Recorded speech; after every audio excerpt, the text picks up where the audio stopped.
Hi everyone, अब बात करने वाले हैं रिएक्ट जेएस में लिफ्टिंग स्टेट अप के बारे में। सबसे पहले मैं आपको बताऊंगा लिफ्टिंग अप स्टेट का क्या मतलब होता है, क्यों इसका यूज करते हैं। देन एक बार इसका ऑफिशियल डॉक्यूमेंटेशन भी विजिट करेंगे ताकि थोड़ा सा वहां से रेफरेंस ले पाएं।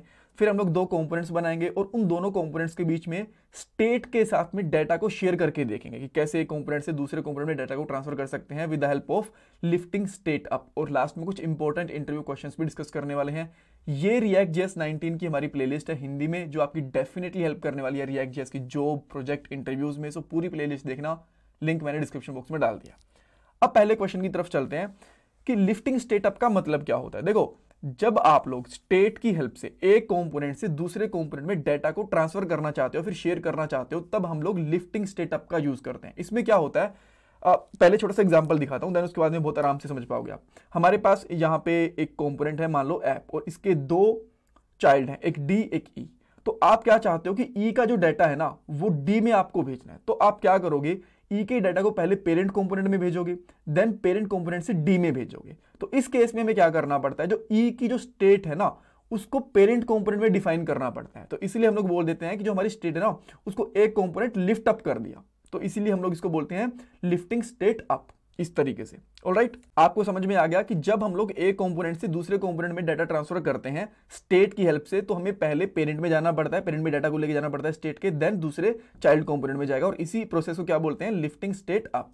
अब इसका एक बार के लिए ऑफिशियल डॉक्यूमेंटेशन विजिट कर लेते हैं। तो मैं यहां पर लिखता हूं लिफ्टिंग अप स्टेट या लिफ्टिंग स्टेट अप, और ये इसका ऑफिशियल डॉक्यूमेंटेशन है। तो यहां पे क्या लिखा हुआ है, शेयरिंग स्टेट बिटवीन कंपोनेंट्स। अगर आपसे कोई ये बोले कि एक एग्जांपल बनाओ शेयरिंग स्टेट बिटवीन कंपोनेंट्स का, या फिर ये बोले कि एक एग्जांपल बनाओ लिफ्टिंग स्टेट अप का, तो दोनों का आप सेम एग्जांपल बना सकते हो। और यहाँ पे आप देख भी सकते हो सेम चीज इन्होंने मेंशन करी है कि आप लोग लिफ्टिंग स्टेट अप की हेल्प से इजीली एक कंपोनेंट से दूसरे कंपोनेंट में डाटा को एंड स्टेट को शेयर कर सकते हो। और यहाँ पे इन्होंने भी यही करे हैं, एक पेरेंट कंपोनेंट बनाया अकॉर्डियन एंड दो इसके चाइल्ड कंपोनेंट बनाए हैं पैनल्स, यहाँ पे आप देख सकते हो। देन एग्जांपल वगैरह देखोगे आपको सेम मिलेंगे। मैं यहाँ से थोड़ा आपको सिंपल एग्जांपल बना के दिखाऊंगा ताकि आप लोग चीजों को आराम से समझ पाओ। अब हम लोग कोड में चलते हैं। तो हमारे पास एक कंपोनेंट है app.jsx, इसके मैं दो चाइल्ड कंपोनेंट बनाता हूं ताकि एक के स्टेट को, एक के डाटा को दूसरे में ट्रांसफर कर पाऊं। सो मैंने यहां पे एक और कंपोनेंट बनाया यूजर ऐड यूजर करके, ठीक है, ऐड यूजर डॉट jsx करके। देन इसी तरीके से मैं एक और बना देता हूं यहां पे डिस्प्ले यूजर डॉट jsx करके। और हम लोग यहां पे क्या करते हैं, फंक्शन लिखते हैं। इस फंक्शन के अंदर हम लोग करेंगे ऐड यूजर, और इसके लिए हम लोग यहाँ पे इसको रिटर्न कर देंगे कुछ भी रिटर्न। अभी के लिए मैं क्या करता हूँ, एक सिंपली डिव रिटर्न कर देता हूँ, और इसमें एक h1 टैग लगा देते हैं, और यहाँ पे लिखता हूँ ऐड यूजर, ठीक है। इस तरीके से यहाँ पे इसको एक्सपोर्ट करूँगा, एक्सपोर्ट डिफॉल्ट ऐड यूजर, ठीक है। फटाफट से इसको कॉपी करके यहाँ पे पेस्ट कर देता हूँ ताकि हमारा टाइम बचे, और यहाँ पे कर देता हूँ डिस्प्ले यूजर। सो यहाँ पे मैं ऐसे कुछ हेडिंग नहीं डालता, यहाँ पे सिंपली मैं h3 डालूंगा, और यहाँ पे हमारा यूजर का नाम आ जाएगा जब भी हम लोग उसको ऐड करेंगे। अब डिस्प्ले को मैं यहाँ पे एक्सपोर्ट भी कर देता हूँ। अब ऐड यूजर को यहाँ पे इंपोर्ट करूंगा मैं ऐप वाले में, तो यहाँ पे लिखूंगा ऐड यूजर, ठीक है। सो जैसे आप यहाँ पे ऐड यूजर देखोगे तो आपको यहाँ पे एक चीज लिखी हुई दिखी, और जैसे हम लोग ऐड यूजर करेंगे ना, हमें एक इनपुट फील्ड भी चाहिए जो कि मैं बनानी भूल गया, और यहाँ पे कर देंगे प्लेस होल्डर, यहाँ पे लिख देंगे एंटर यूजर नेम, ठीक है। इस तरीके से हो गया, यहाँ पे आ गया। अब ताकि ना कंपोनेंट थोड़ा सा अलग दिखे, मैं एक HR टैग ऐड कर देता हूँ यहाँ पे। HR टैग क्या करे, कंप्लीट लाइन खींच देता है, जैसे कि यहाँ पे आपको दिख रही है। उसके बाद में हम लोग जो पेरेंट ये डिस्प्ले यूजर है इसको भी यहाँ पे इंपोर्ट कर लेंगे।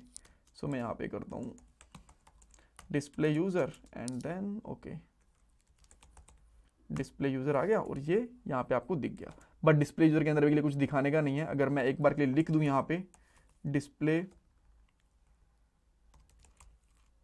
यूजर, तो आपको एक बार के लिए यहाँ पे दिख जाएगा जैसे यहाँ पे आपको दिख रहा है, ठीक है। सो अब मैं चाहता हूं कि इसके अंदर मैं कोई डाटा को ऐड करूं और वो मुझे इस वाले कंपोनेंट में दिखे, डिस्प्ले वाले में, ठीक है। सो यूजुअली हम लोग क्या करते हैं, एक बार के लिए सिंपल सा एग्जांपल देखते हैं स्टेट का इसमें, देन उसको डाटा को पास करके देखेंगे। मैं यहाँ पे एक स्टेट लेता हूँ, कॉन्स्ट मैंने यहाँ पे लिया, देन यहाँ पे लूंगा यूजर, और यहाँ पे करूंगा सेट यूजर। ये बहुत ही स्टैंडर्ड सा तरीका है जो हम लोग हर बार यूज करते हैं। यूज स्टेट बाय डिफॉल्ट इसकी वैल्यू रख दी मैंने नल, और यहाँ पे अगर मुझे इसको अपडेट करना होगा तो मैं क्या करूँगा, ऑन चेंज, ठीक है। ऑन चेंज में हम लोग यहाँ पे एक इवेंट ले देंगे और इवेंट को हम लोग इस तरीके से अपडेट कर देंगे, सेट यूज़र, एंड देन यहाँ पे डाल देंगे event dot target dot value. ये क्या लगा दिया मैंने यार, वैल्यू, ठीक है, ओके। और अब अगर मुझे इसको प्रिंट करना है तो यूज़र वाली स्टेट को मैं कहीं भी प्रिंट कर सकता हूँ, जैसे अभी के लिए मैं यहीं पे कर देता हूँ, मैंने कर दिया यहाँ पे यूज़र, ठीक है।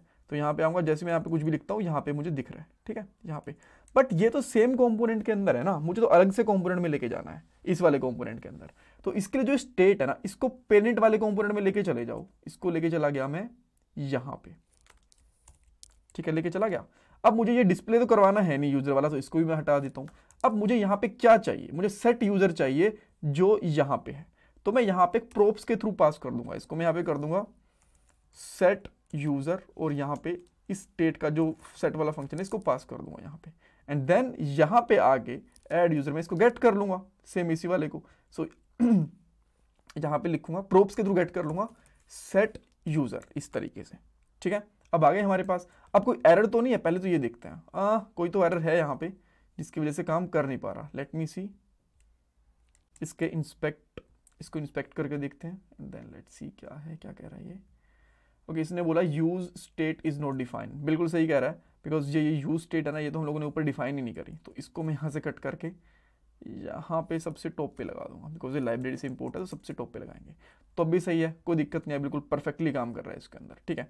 सो अब है क्या, अब यहाँ पे हमारी स्टेट यहाँ से चाइल्ड वाले कंपोनेंट में चली गई।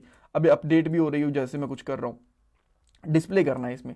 सो डिस्प्ले करने के लिए जो ये यूजर है ना, इसको पास कर दो डिस्प्ले वाले के अंदर। सो यहाँ पे पास कर दिया मैंने इस तरीके से। आप इस प्रोप्स का नाम, इनका नाम चेंज करना चाहो तो चेंज भी कर सकते हो, कोई दिक्कत नहीं है। जो यहाँ पे लोगे, मान लो यहाँ पे करा आपने ऐड यूजर, तो यहाँ पे भी आपको ऐड यूजर ही इंपोर्ट करना पड़ेगा, बस ये चीज ध्यान रखनी। जैसे मैंने यहाँ पे यूजर लिया, तो अब मैं इसको यहाँ पे यूजर के से इंपोर्ट करूंगा यूजर, ठीक है। और यहाँ पे डिस्प्ले यूजर की जगह पे इसको लगा दूंगा यूजर। तो अब आप देखोगे कि जैसे मैं यहाँ पे कुछ भी टाइप कर रहा हूँ, मैंने यहाँ पे लिखा अनिल सिद्धू, देन मुझे सेम चीज नीचे दिख रही है एक कंपोनेंट से दूसरे कंपोनेंट में। तो हमने क्या करा, एक ऐड यूजर है, एक डिस्प्ले है। सो ऐड यूजर से डाटा की जो स्टेट थी उसको लिफ्ट अप कर दिया ऐप वाले कंपोनेंट में ऐड यूजर से, और इसका जो डिस्प्ले करवाने वाला था स्टेट, जहाँ जो डाटा था उसको डिस्प्ले यूजर में पास कर दिया, और जो फंक्शन था सेट वाला उसको इसमें पास कर दिया। इस तरीके से हमारे डाटा को ट्रांसफर कर दिया हम लोगों ने एक कंपोनेंट से दूसरे कंपोनेंट में। इसमें कुछ डाउट कंफ्यूजन है, मुझे कमेंट सेक्शन में पूछो। वीडियो को प्लीज लाइक करना, चैनल को सब्सक्राइब करना, कमेंट सेक्शन में फीडबैक दो। ये मेरा जीपे और पेटीएम का डोनेशन नंबर, अगर आप लोग डोनेशन करना चाहते हो तो। Thanks guys.